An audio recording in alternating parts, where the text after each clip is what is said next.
Welcome friends. Today we are going to unbox Akiara Makes Life Easy mini sewing machine. So without any further delay, let's get started. Before unboxing, let's just quickly take a look at the box for some specifications mentioned. It comes with 2-speed control and double threads option. The lighting function can illuminate your sewing when more light is needed. It sews the sleeves easily. Now it's time to unbox. You get a 100 rupees cashback coupon. Please refer to the user manual for any difficulties in sewing. It comes with 4 metal bobbins, 1 foot pedal, 1 needle and 1 needle threader. Let's see the main product now. It is an electrical sewing machine. It has high and low control. It has 2 power mode. It is a pre-threaded and ready-to-use sewing machine. Double threads design makes the stitching stronger and ends sewing without tying the thread. It sews in a durable chain locking stitch. It is a mini size, lightweight and with good space for guiding sewing cloth by hand. Large spool can be used with rewinding device for easy replacement of button bobbin. The light in the sewing machine head can illuminate your sewing when more light is needed. There is a speed button on the sewing machine to turn the speed high or low according to your requirements. This portable sewing machine supports AC and DC power supply or batteries power supply, which is wireless. It is easy to turn on with button or foot pedal. It is easy to rewind the bobbin on the winding pole. It comes with a sewing kit and accessories.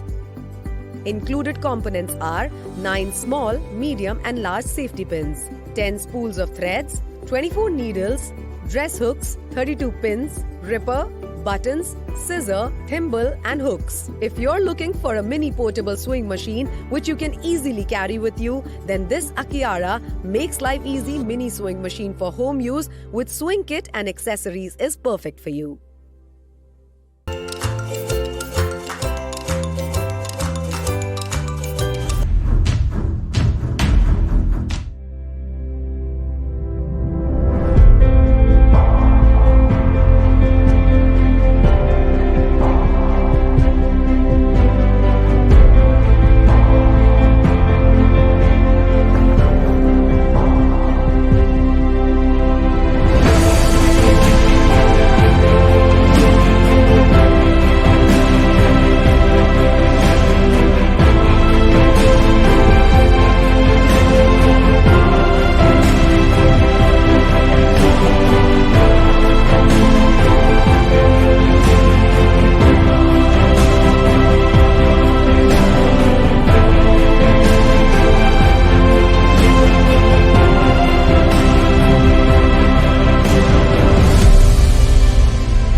सिलाई machine आप दो तरह से चला सकते हैं, बिजली से चला सकते हैं और AA बैटरी से भी चला सकते हैं।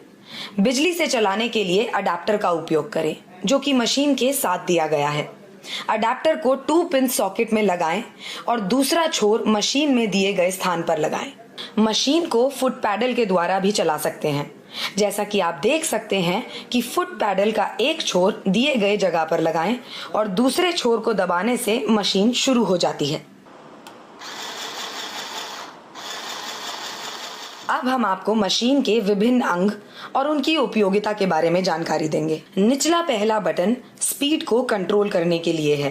बीच वाले बटन के सहयोग से आप मशीन को ऑन या ऑफ कर सकते हैं और ऊपर वाले बटन का उपयोग रोशनी के लिए कर सकते हैं, जिससे कि आप आसानी से कम रोशनी के स्थान पर भी बिना रुकावट काम कर सकते हैं। सिलाई मशीन में ही धागा कट करने की सुविधा दी गई है। आगे के इस अंग को फैब्रिक होल्डर कहा जाता है, जो कि कपड़े को आगे सरकाने में मदद करता है। अब हम आपको धागा पिरोने के विभिन्न अंगों के बारे में बताते हैं। पहला स्प्रिंग बॉबिन होल्डर, दूसरा तार का लूप, तीसरा टेंशन स्प्रिंग, चौथा तार का लूप, पांचवा टेकअप लिवर, छठा तार का लूप और उसके बाद नीडल क्लैंप और आखिर में सुई। अगला अंग है बॉबिन वाइंडर। अब हम उसकी जानकारी देते हैं। अगर बॉबिन का धागा खत्म हो जाता है तो इस अंग के द्वारा बॉबिन में धागा भरा जाता है। आइए मशीन में धागा पिरोने की प्रक्रिया देखते हैं। पहले स्प्रिंग बॉबिन होल्डर में लगाए गए तरीके से रखें, यानी कि पहले स्प्रिंग, फिर बॉबिन और आखिर में लॉक करें। धागे को ऊपर की तरफ से पहले लूप में पिरोएं, फिर टेंशन स्प्रिंग से गुजरते हुए अगले तार के लूप में डालें। ध्यान रहे, टेंशन स्प्रिंग से गुजरते वक्त आपको धागा टेंशन स्प्रिंग के ऊपर की 2 प्लेट के बीच से ले जाना है, यानी कि टेंशन स्प्रिंग को लपेटना नहीं है या वाइंडिंग नहीं करनी है। उसके बाद अगले तार के लूप में पिरोएं। आगे बढ़ते हुए टेकअप लिवर से धागा पिरोएं। ध्यान रखें, दिखाई गई प्रक्रिया को आराम से करें। अब हम आगे बढ़ेंगे। टेकअप लिवर के बाद दिखाए गए अगले तार के लूप से धागा पिरोएं। अब नीडल क्लैंप के छेद से धागे को नीडल के छेद में डालना है। तो अब आपको ध्यान देना है कि नीडल के छेद में धागा बाईं ओर से दाईं ओर में पिरोना है, जैसा कि आप देख रहे हैं। अब हम बॉबिन की प्रक्रिया की तरफ बढ़ेंगे। मशीन के साथ दी गई बॉबिन लीजिए और उसे दिए गए तरीके से बॉबिन कंपार्टमेंट में रखें। ध्यान रखें, बॉबिन से आने वाले धागे को मशीन की बॉडी में दिए गए खांचे से बाहर निकालना है। धागा खींचकर देखें कि आपकी बॉबिन क्लॉकवाइज अथवा घड़ी की दिशा में घूम रही है क्या। उसके बाद बॉबिन कंपार्टमेंट का कैप लगाकर उसे बंद कर दें। धागा खींचकर यह सुनिश्चित करें कि आपकी बॉबिन सही तरीके से लगी है। और अब हम महत्वपूर्ण क्रिया की ओर बढ़ेंगे, जो कि है बॉबिन का धागा नीडल के धागे के साथ ऊपर लाना है। ध्यान दें और दिखाई गई प्रक्रिया को आप पहले ध्यान से देखें और उसके बाद ही उसे करें। अब आप समझ लें कि हमने यह काला धागा नीडल के लिए इस्तेमाल किया है और सफेद धागा बॉबिन के लिए। अब आपको वीडियो में दिखाए गए तरीके से काले धागे के छोर को अपने हाथ में पकड़ना है और दूसरे हाथ से हैंड व्हील धीरे धीरे अपनी तरफ घुमानी है। एक चीज का ध्यान रखें कि आपको हैंड व्हील को लगातार और तेजी से नहीं घुमाना है, ताकि वो नीडल को नीचे की ओर ले जाए। ध्यान रखना है कि नीडल नीचे की तरफ सिर्फ एक बार जानी चाहिए, जैसे कि आप वीडियो में देख पा रहे हैं। जैसे जैसे नीडल नीचे नीचे जाए, वैसे ही आपको हैंड व्हील घुमाते रहना है। जब नीडल अपनी पुरानी जगह, मतलब जहां से वो नीचे गई थी, उस जगह वापस आ जाए, तब आप हैंड व्हील घुमाना बंद कर दें। दूसरे हाथ में जो काला धागा पकड़ के रखा था, उसे आप ऊपर की ओर कर लें, जैसा कि वीडियो में दिखाया गया है। जैसे ही आप उसे ऊपर की ओर करेंगे, वैसे ही नीचे से सफेद धागा ऊपर आएगा। हम फिर से यह बता रहे हैं कि आपने हैंड व्हील अपनी तरफ घुमाया था और अब आप दोनों धागों को बाहर निकालें और पेडल फुट के बीच से पीछे की तरफ ले जाएं। उसके बाद जरूरत के अनुसार धागा खींच लें और दिखाए गए तरीके से उसे काट लें और अब आपकी मशीन सिलाई करने के लिए तैयार है।